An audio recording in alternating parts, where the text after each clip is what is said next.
Now, for 1 mole of ethanol, the elements that you would need would be carbon, hydrogen, and oxygen. 3 elements हमें चाहिए, और एक arrow आप element से लगा देंगे टुवर्ड्स दी ऑक्साइड्स। अब जब कार्बन को बर्न करेंगे तो CO2 बनेगा, हाइड्रोजन को बर्न करेंगे तो वाटर बनेगा।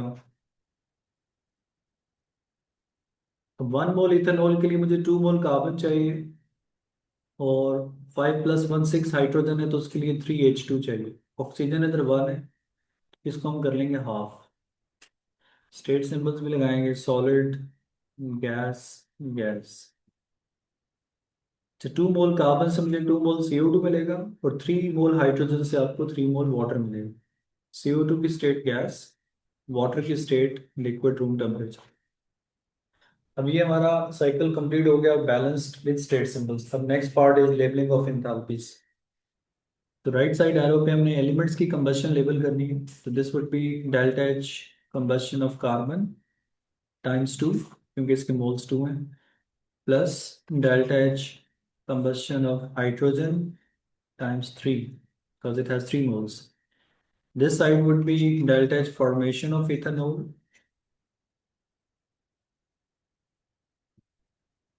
and this would be delta H combustion of ethanol. अब जो combustion cycle, it must show oxygen that you need in excess or in addition to the one that we have shown here. Total oxygen आप देखें product में 2 + 2 4 +3 7 है। Half oxygen इधर है, मतलब 1 oxygen ऊपर है। आई नीड 6 मोर ऑक्सीजन, तो 6 मोर ऑक्सीजन आई राइट 3O2 है। अब जितनी एलिमेंट्स को चाहिए उतनी मैंने बताया था कंपाउंड को चाहिए होगी, क्योंकि देखें एक ऑक्सीजन तो कंपाउंड में पहले से है। 6 ये हो जाएंगी, 1 मोर 7 हो जाएंगे। तो ये इसका बन गया साइकिल। डायरेक्ट रूट की ये साइड होगी, इनडायरेक्ट रूट ये। जो वैल्यूज गिवन है पुट करेंगे और आंसर आ जाएगा, राइट। अब इसमें अगर कोई क्वेश्चन है तो पूछें, एल्स एक मैं आपको एक और एग्जांपल इसमें ऐड कराता हूँ। For an unknown compound like, ये तो मेथनॉल, इथेनॉल, मीथेन बड़े आसान है। कभी ऐसा कोई कंपाउंड आ जाता है जो थोड़ा स्टूडेंट उसमें घबराते हैं, स्ट्रगल करते हैं, ये भी पास पेपर से उसको ड्रॉ कर लें। Step number 4, let's try drawing combustion cycle for this compound CH3SH।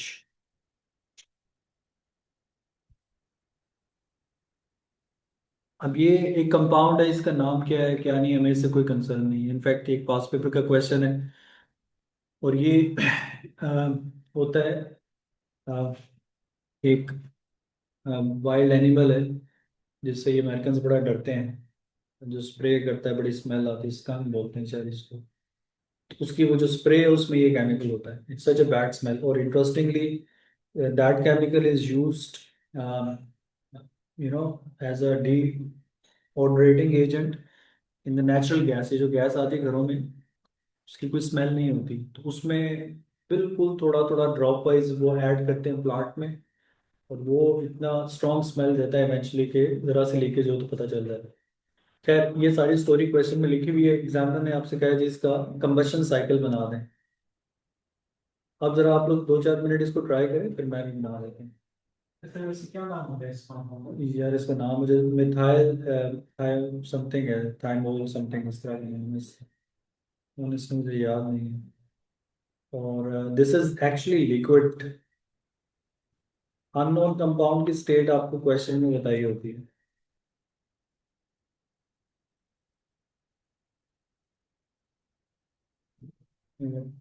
बीच में इसके सल्फर है।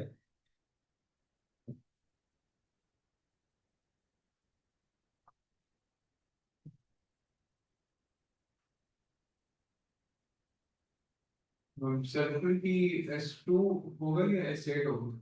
नहीं, आप ऐसे ही लिखेंगे, एस लिखेंगे। अगर लिखना है कुछ और तो फिर ऐसे ही लिखेंगे, बट वो बड़ा मुश्किल काम होता है। So we just keep it as.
Alright, so if you're done sketching combustion cycle for this, तो मैं इसको ड्रॉ कर देता हूँ। कल जो मैंने इथेनॉल बताया था एंड पे, उसका ये साइकिल मैंने अभी ड्रॉ किया है।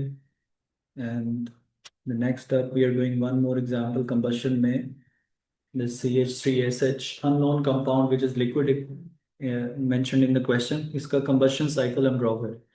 So we just write 1 mole of this compound and we just put its elements on the top. So the elements that you need to make 1 mole of this would be carbon, hydrogen and sulfur, right?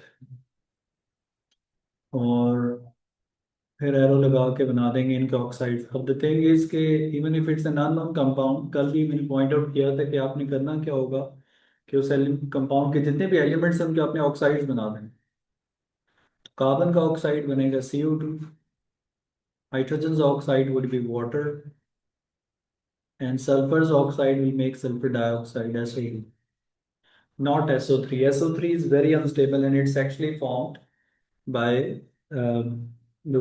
by using this SO2 further contact process। अशाम साहब, एक तो हो रही है recording, दूसरी हो रही है क्लास, तीसरा बॉन फायर एंजॉय करो ना, दोस्तों में बैठ के देखो, इंप्रेशन बना रहा हूँ। मिटा दिया उसको।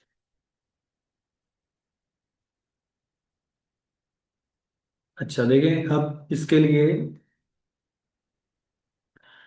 हम जब इसको जो बैलेंस करूंगा तो कार्बन 1, हाइड्रोजन 3 and 1 4, तो will make it 2 here, sulphur 1 है।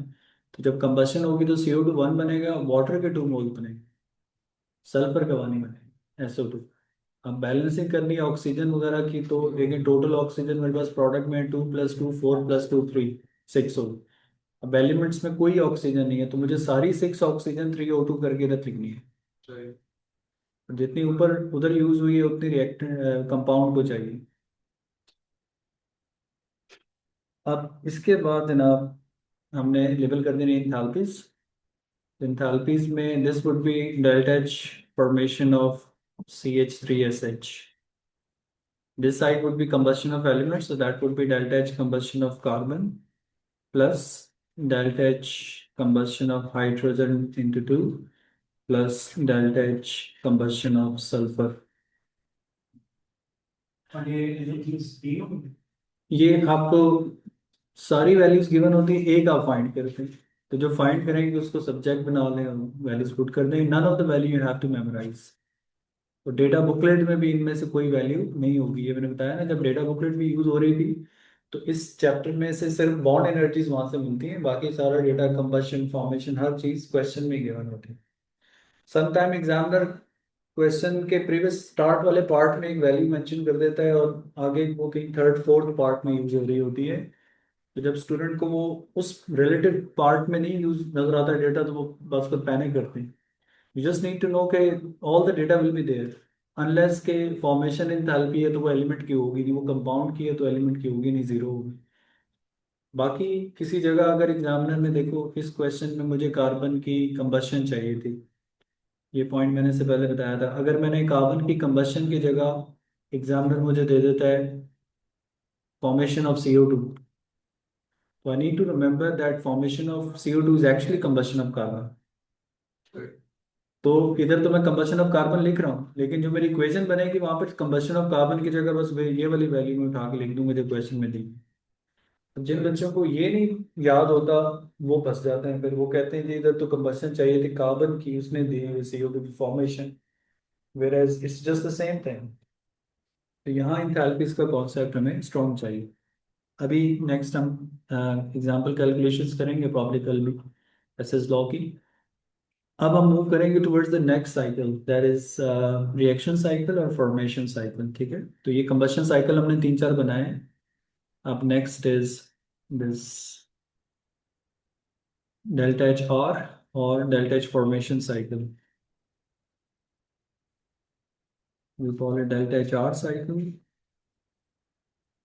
और डेल्टा एच फॉर्मेशन साइकिल।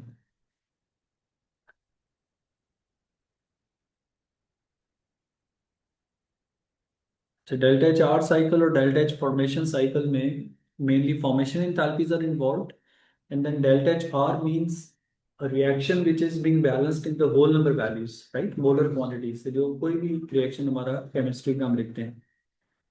अब इसके लिए भी कॉन्सेप्ट ये है कि कोई भी रिएक्शन आप लेते हैं केमिस्ट्री का in which the reactants change to product, the molar quantities of reactants change to product, so its enthalpy change would be labeled as delta HR.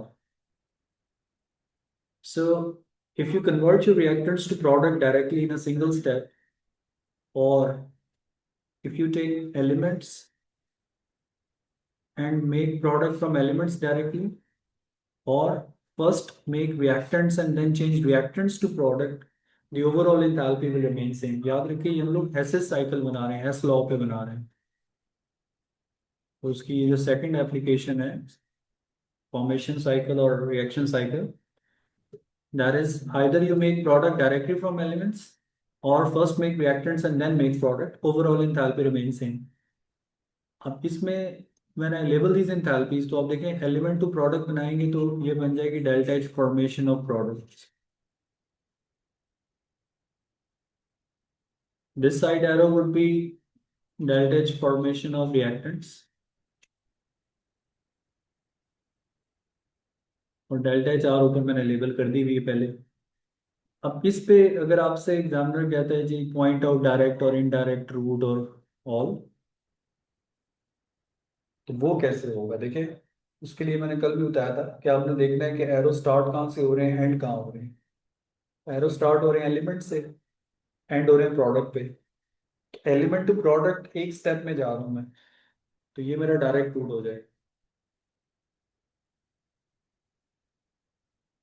और elements to reactants to product is my indirect root.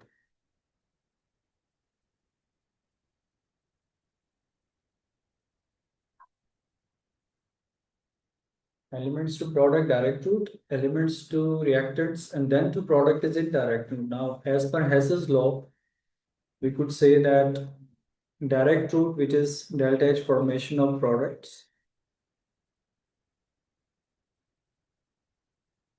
equals to sum of indirect. Indirect route may be got delta H formation of reactants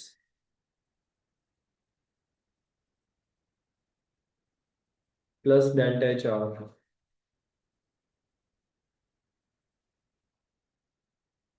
अब आप देखें ये equation जो बनी हमारी ये Hess's law से बनी है, और अगर इस इक्वेशन को मैं रीअरेंज कर दूं, मतलब अगर आपसे कहा जाए जी how would you find delta H R from this, तो delta H R would equal to product formation minus reactant formation, right? तो अगर मैं इसको यूं लिख दूं कि delta H R enthalpy change of reaction equals to product formation delta H product formation of product minus delta H formation of reactants. अब आप अगर नोट करें तो जो मैंने आप लोगों को फॉर्मूलाज के थ्रू डेल्टा एच निकालना बताया था इससे पहले, उसमें मैंने बताया था कि the choice of formula will depend on the type of data given. अगर फॉर्मेशन एंथैल्पीज गिवन है तो हम यूज करते हैं प्रोडक्ट फॉर्मेशन माइनस रिएक्टेंट। और तब भी मैंने बताया था, वो जैसे इब्राहिम पूछ रहा था बार बार, तो आई सेड के once you study Hess's law और Hess's cycle you would know कि ये फॉर्मूलाज बने कैसे। तो आप अगर कहते नहीं कि मैंने फॉर्मूला नहीं याद करना, तो फिर आप हेसेस लॉ की इक्वेशन याद करें, वो मेरे ख्याल से ज्यादा मुश्किल काम हो जाएगा एमसीक्यूज के।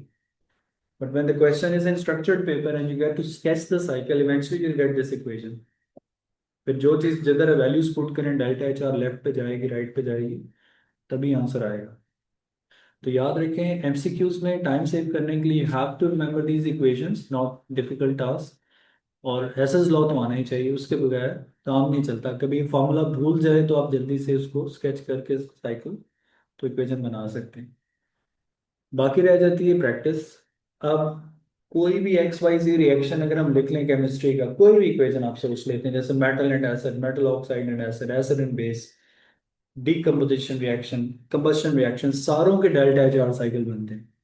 कंबशन साइकिल में तो ऑक्सीजन मस्ट है, उसमें कंबशन मस्ट है, but delta H R cycle is possible for every chemistry reaction by the way. In a way आप कह सकते हो कि कंबशन साइकिल का डेल्टा एच आर भी बन जाता है। और सारे डेल्टा एच आर साइकिल का कंबशन साइकिल नहीं बन सकता, because not every reaction makes oxides every time, right. अब एग्जाम्पल हम यहाँ पे करते हैं, एक दो प्रैक्टिस। लेट्स से क्वेश्चन में लिखा है जी, consider decomposition of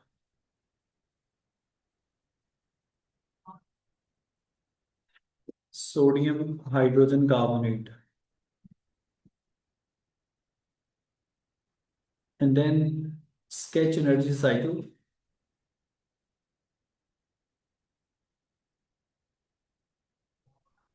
and find delta HR।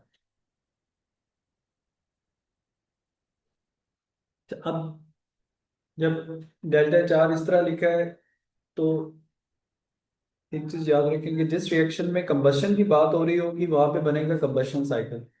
This one is like decomposition. Beside this, the sort of data given to you would tell you कि what cycle would you sketch. So इस case में you would see कि formation enthalpies will be given throughout. So it would be like delta H formation of sodium hydrogen carbonate, where delta H formation of sodium carbonate, delta H formation of CO2, delta H formation of water. अब ये सारी formation enthalpies question में given है, -237, -394, -840, -1040। अच्छा, अब जब मुझे ये डेटा मिला हुआ है kilojoules per mole, and I am suppose to draw energy cycle, that means I need to draw formation cycle और डेल्टा एच आर साइकिल।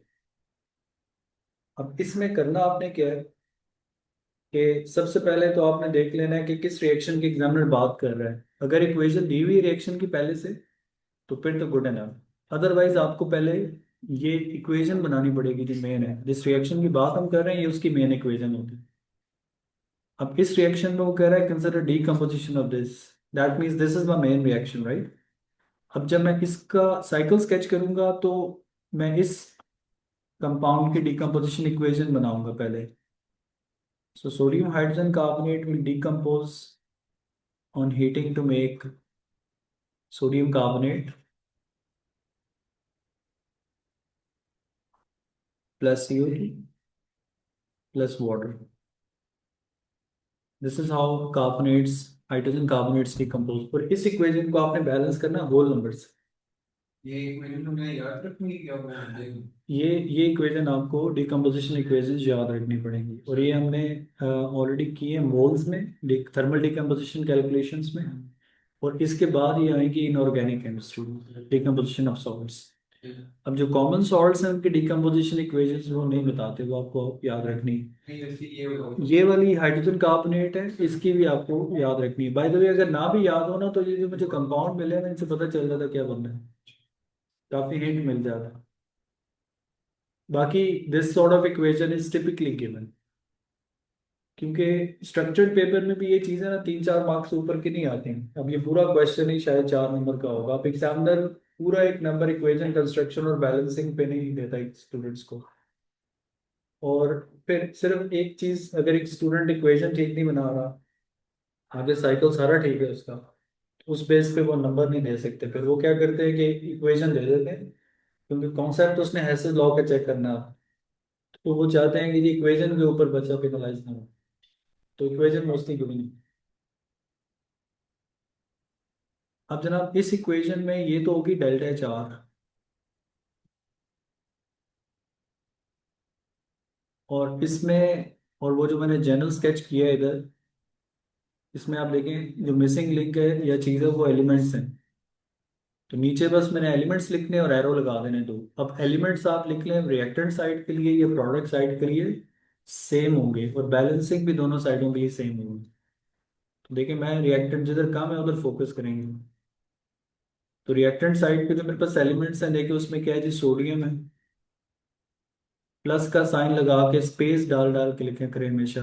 दूसरा एलिमेंट हाइड्रोजन है, प्लस लगाई, स्पेस डाली, कार्बन है, फिर लास्ट एलिमेंट ऑक्सीजन। एक arrow आप लगा दें इनसे प्रोडक्ट की तरफ, और एक लगा दें रिएक्टेंट की तरफ।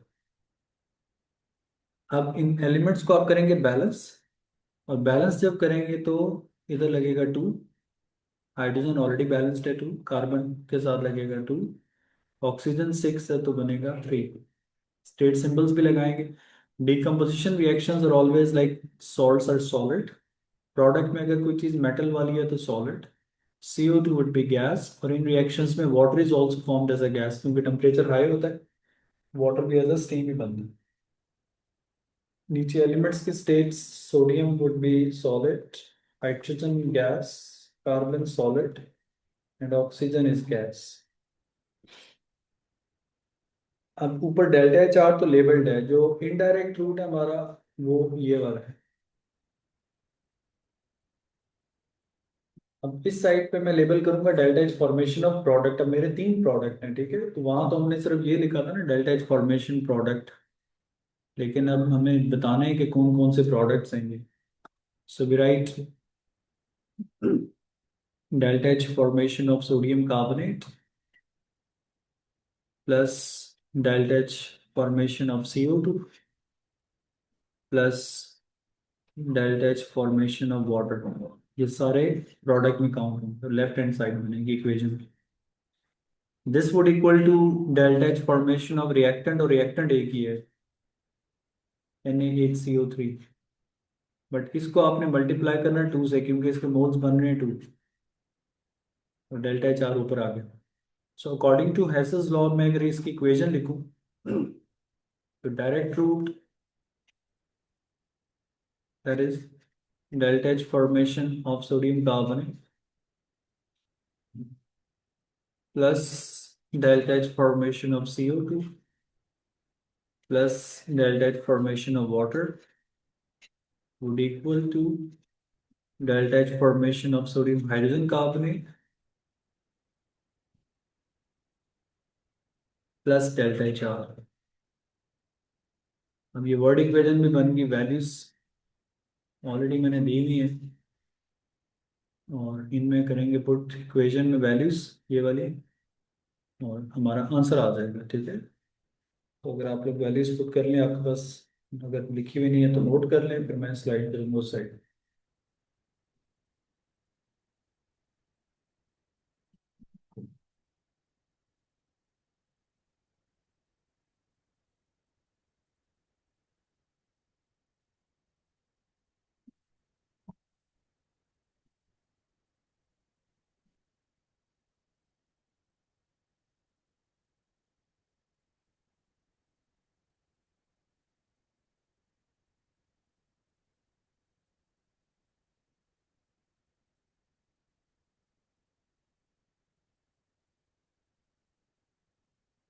-431।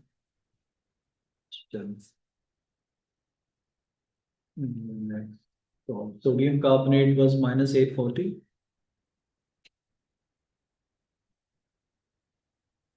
CO2 is -394. Water is -237.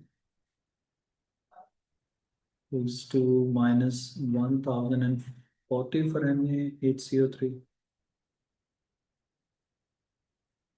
plus delta HR.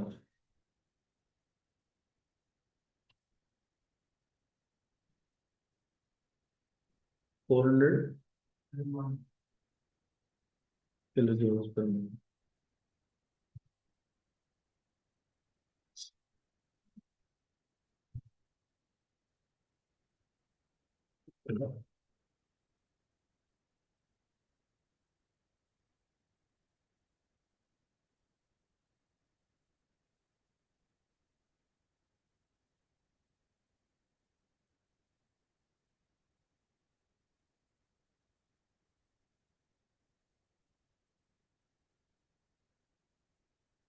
I hope कि आपको समझ आया है। डेल्टा चार साइकिल में कोई भी रिएक्शन है आपका, वो आपने लिख लिया, बैलेंस होल नंबर में करें। नीचे उसके एलिमेंट्स लिख लेने हैं। तो एलिमेंट्स से आप डायरेक्ट प्रोडक्ट बना लें या पहले एलिमेंट्स में रिएक्टेंट बनाएं फिर प्रोडक्ट बना लें। तो that would make a delta charge cycle. So again more than calculations, one should know how to draw these cycles, right. तो एक एग्जांपल हम इसमें और कर लेते हैं, स्केचिंग के एटलीस्ट। अब अगर आप खुद से ट्राई करें, सेकंड रिएक्शन में आपको बता देता हूँ। It's like reaction of magnesium oxide plus nitric acid. आप इस तरह से भी एग्जामिनर आपको दे देते पिछले वाले में मल्टीप्लाई बाय 2 की फॉर्मेशन जो होगा 0। हाँ वो करना था, मैंने तो पहले रेज ही कर दिया सारा। 2 से मल्टीप्लाई किया था कि नहीं, NaCO3। बस फिर हमने गलत निकाल लिया, वो डबल हो जाएगा क्योंकि 2 मोल्स थे ना उसमें। 2 से मल्टीप्लाई करके आंसर बताएं।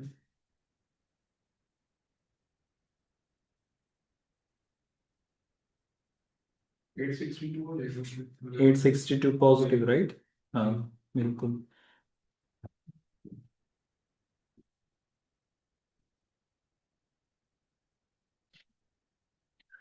अच्छा, अब बहुत से केसेस में क्वेश्चन में इस फॉर्म में ऑलरेडी आपको ऐसे एम्प्टी बॉक्सेस एग्जामिनर दे देता है और कहता है जी fill in the boxes and connect these reactants and product by suitable arrows। मतलब आपने delta H R cycle sketch करना है, रिएक्टेंट्स बस दिए हुए और बैलेंस नहीं है। इसको अगर आप लोग थोड़ा सोचें, राइट हैंड साइड पे तो आएंगे प्रोडक्ट, उसके बाद करेंगे बैलेंस, नीचे फिट करेंगे एलिमेंट्स। अब metal oxide react with an acid to make salt and water, right. जी। जो सॉल्ट बनेगा वो बनेगा मैग्नीशियम नाइट्रेट। तो जो स्टूडेंट्स मिस्टेक करते हैं इसमें, वो फार्मूला ऑफ मैग्नीशियम नाइट्रेट है, ठीक है ना, वो गलत बना देते हैं लोग।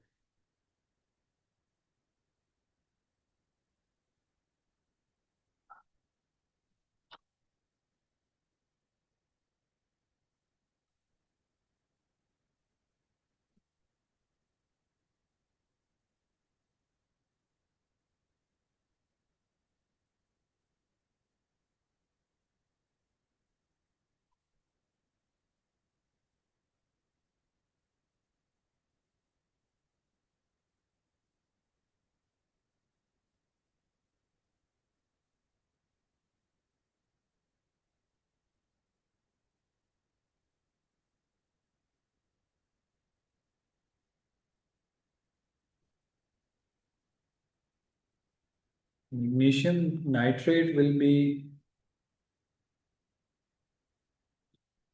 MgNO3 ट्वाइस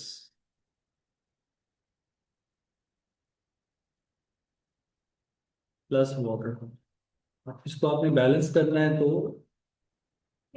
होल नंबर में करेंगे। Will just put 2 with the HNO3 and perhaps that would balance your equation in whole number। अब नीचे वाला जो बॉक्स है उसमें लिखने हैं आपको एलिमेंट्स। तो आप एलिमेंट्स रिएक्टेंट साइड के लिए लिखें, प्रोडक्ट के लिए लिखें, दोनों साइडों में एलिमेंट्स भी सेम है और उनकी बैलेंसिंग भी सेम हो। दो दो साइड पे आपने कंफ्यूज नहीं होना, बस एक साइड को पकड़ लें। रिएक्टेंट साइड में एलिमेंट्स है मेरे पास मैग्नीशियम, फिर दूसरा है जनाब ऑक्सीजन, फिर तीसरा है हाइड्रोजन और फोर्थ है नाइट्रोजन। प्रोडक्ट साइड को देखें उधर भी यही एलिमेंट, तो solid, gas, gas and gas. अब एक एरो इधर लगाया, एक एरो इधर लगाया। बैलेंस करना है एलिमेंट्स को, मैग्नीशियम बैलेंस्ड है, ऑक्सीजन हमारे पास 3 2 6 एंड 1 7 है। Oxygen 3 times 2 6 and 1 7।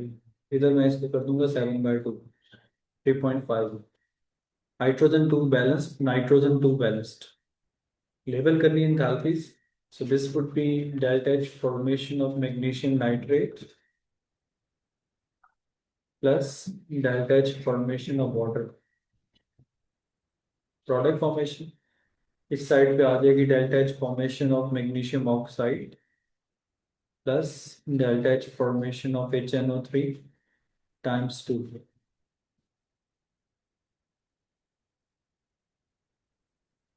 और ऊपर आएगी डेल्टा एच आर। ये डायरेक्ट रूट है और ये इनडायरेक्ट रूट है। जो वैल्यूज गिवन होंगी बस वो पुट करेंगे इक्वेशन बना के और आंसर आ जाएगा। असल चीज है साइकिल स्केचिंग। अगर आप साइकिल स्केच कर लेते हैं फिर calculation should not be difficult है। तो बस यहाँ पे रोकते हैं इसको। कल हम कुछ एग्जाम्पल क्वेश्चंस करेंगे हैसल्स लॉ के एमसीक्यूज और स्ट्रक्चर्ड प्रैक्टिस के लिए। और फिर इसमें एक टॉपिक हो रहा है main, finding Q delta H through experiment. ये Q equals to M C delta T. वो प्रैक्टिकल का भी पार्ट है, थ्योरी में भी आता है, एमसीक्यूज में भी। वो फिर हम कर लेंगे इंशाल्लाह फ्राइडे को, या मे बी कल वो कर लें और फ्राइडे को क्वेश्चन प्रैक्टिस कर लें, क्योंकि फ्राइडे को भी काफ़ी लोग शायद मिसिंग होंगे। मेन चीज़ हम कल पढ़ लेंगे।